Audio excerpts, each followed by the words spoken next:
53 වන සේනාංකයේ ගුවන් සංක්‍රමණික බල සේනාවට අයත් පළමු විජේබා පහබල රෙජිමේන්තුවේ රණවිරුවන් සෑම රාත්‍රියකම පාහේ ත්‍රස්තවාදීන්ගේ ඊළඟ ආරක්ෂක වළල්ලට මෙවැනි ශ්‍රේණික ප්‍රහාර එල්ල කරනවා.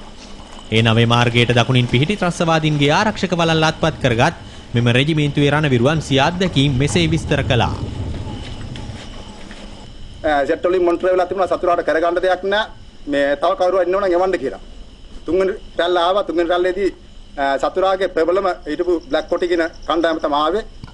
උන්ට අපි ප්‍රහාරයක් එල්ල කරා විස්ම ජනක විදියට. මොකද සතුරා බලාපොරොත්තු වෙන්නේ නැහැ උන්ට ඒ ප්‍රහාර එල්ල කරා කියන්නේ සතුරාගේ කැචුවල්ටි සමහර ඒවා දාලා ගිහලා තිබුණා. සමහර බොඩිස් තිබුණා වලල්ලා ගිහලා තිබුණා. එනේන රැල්ල සම්පූර්ණයෙන්ම විනාශ කරා.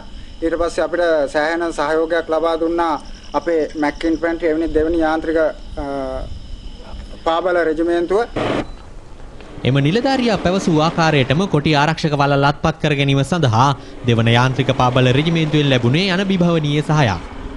T55 වර්ගයේ සන්නද්ධ රථ පෙරමුණු කරගත් යාන්ත්‍රික පාබල රෙජිමේන්තුව පාබල ප්‍රහාරක බලඇණිවලට ත්‍රස්තවාදීන්ගෙන් බාධා මැඩගෙන ඉදිරියට යාමට මඟ විවර කර දුන්නා. අවස්ථා කීපයක්ම ඔවුන් ආවා ඒ කියන්නේ ත්‍රස්තවාදීන් ආවා නැවත අපි අල්ලාගෙන ඉන්න ඔවුන්ගේ ආරක්ෂක වළල්ල අල්ලගන්න.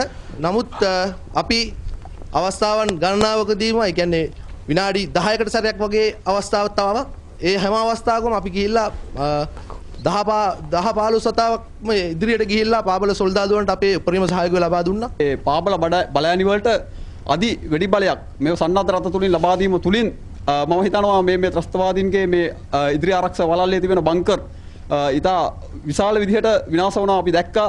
ඒක අපට විශ්වාසයක් තියෙනවා. එතකොට අපේ ඉදිරියේ තියෙන පාබල බලයනි වලට තියෙන සම්බන්ධතාවය අපේ නොමසරුව සෑම අවස්ථාවකදීම ලබා දීමට අපි සැදී පැහැදී සිටිනවා. හමුදා ක්‍රියාන්විතවලට බාධාවක් වී ඇත්තේ වැසි සහිත කාලගුණ තත්වයයි. එම දුෂ්කරතා මැද වුවද පාබල හමුදා රණවිරුවන් සිය අභිහිත ක්‍රියාන්විත සාර්ථකව කරගෙන යනවා.